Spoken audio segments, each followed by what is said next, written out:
نبی پاک صلی اللہ تعالی علیہ وسلم کی زندگی میں بہترین نمونہ عمل ہے. بہترین. اگر کوئی شخص ایک خوبصورت ترین زندگی ترتیب دینا چاہے اور وہ محسوس کرے کہ زندگی باوقار بھی ہو، حسین بھی ہو، سکون والی بھی ہو، اور زندگی اس طرح کی ہو جس میں میری وجہ سے کسی کو تکلیف بھی نہ پہنچے، اور زندگی اس طرح کی ہو کہ میری وجہ سے کسی کا فائدہ بھی ہو جائے، اور زندگی اس طرح کی ہو کہ میرا وجود بیکار نہ ہو، میری صلاحیتوں کو زنگ نہ لگے، میں کچھ کر جاؤں، کچھ کر گزروں، زمانے کو کچھ دے جاؤں، ملت کے لیے، قوم کے لیے، وطن کے لیے، مذہب کے لیے، دین کے لیے، عقیدے کے لیے کوئی خدمات سر انجام دے جاؤں، میں کچھ نظریات میں بلندی پیدا کر جاؤں، میں کچھ کر جاؤں.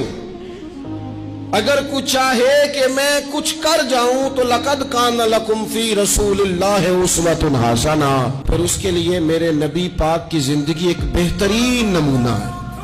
بہترین نمونہ.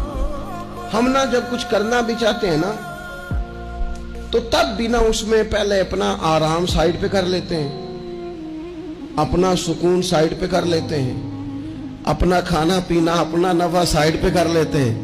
پہلے ساری چیزیں اپنی ذات کی اس میں سے مائنس کر کے پھر ہم کچھ کرنا چاہتے ہیں. تو ایسا تو نہیں نہ کچھ ہوتا، نہیں کرنا کچھ نہ پڑے، نام زیادہ ہو، خدمت کوئی بھی نہ ہو، نمبر پہلا ہو، ڈیوٹی کوئی بھی نہ ہو، اجر سب سے زیادہ ہو. باتوں کے ساتھ جو لوگ پلاؤ پکاتے ہیں وہ زیادہ بھی گھی ڈال لیں تو خرچہ کوئی نہیں آتا. مسالہ جات مہنگے استعمال کریں، باتوں سے جو پلاؤ پکانا ہے. اور اگر کسی نے عملہ آنا ہے تو پھر تو میرے بھائی یہ شہادت گاہ الفت میں قدم رکھنا ہے. لوگ آسان سمجھتے ہیں مسلمان ہونا. آپ تھوڑا سا اس آیہ مقدسہ کا پس منظر سمجھیں گے. یہ آیت نازل کب ہوئی؟ یہ آیت نازل ہوئی ہے غزوہ خندق کے موقع پر. سارے عرب قبائل جمع ہو کے یک بار کی انہوں نے حملہ کر دیا مدینہ طیبہ. اور زمینی حقائق یہ ہیں، اندر کی صورتحال یہ ہے کہ یہودی جو بڑی دیر سے معاہدہ کیے ہوئے تھے مسلمانوں کے ساتھ، انہوں نے معاہدہ بھی توڑ دیا. منافقین مدینہ طیبہ میں جو بڑا اظہار کرتے تھے ظاہری جملوں اور لفظوں کے ساتھ، وہ پیچھے ہو گئے. قحط کا زمانہ ہے، معاشی حالات بھی بڑے سخت ہیں. اب ان حالات میں سارے کا سارا عرب کفر جو ہے وہ جمع ہو کے آ گیا. اب حضور نے ان کے خلاف کھڑے ہونا ہے. صحابہ کو جمع کیا گیا، مشاورت کی گئی اب کیا کیا جائے. حضرت سلمان فارسی رضی اللہ تعالیٰ عنہ نے مشورہ دیا کہ یا رسول اللہ صلی اللہ تعالیٰ علیہ وسلم، ہمارے علاقے میں یوں ہوتا ہے کہ جب اس طرح کا معاملہ ہو تو خندق کھودی جاتی ہے، اس میں آگ جلائی جاتی ہے اور پھر دشمن سے مقابلہ کیا جاتا ہے. اب خندق کھودنی ہے اور اتنی بڑی کھودنی ہے کہ گھوڑا اس کو کراس نہ کر سکے، تو اس کے لیے بھی تو اسباب چاہیے. یعنی اندر بھی حالات اس طرح کے نہیں ہیں. جو مدینہ طیبہ کے اندر جو آبادیاں موجود ہیں وہ بھی سارے ظاہری طور پر ساتھ چھوڑ چکے ہیں، اور سامنے جو لوگ آئے ہیں وہ سارے جمع ہو کے یکبارگی آئے. اب مقابلہ ہے اور مالی حالات بھی کمزور ہیں.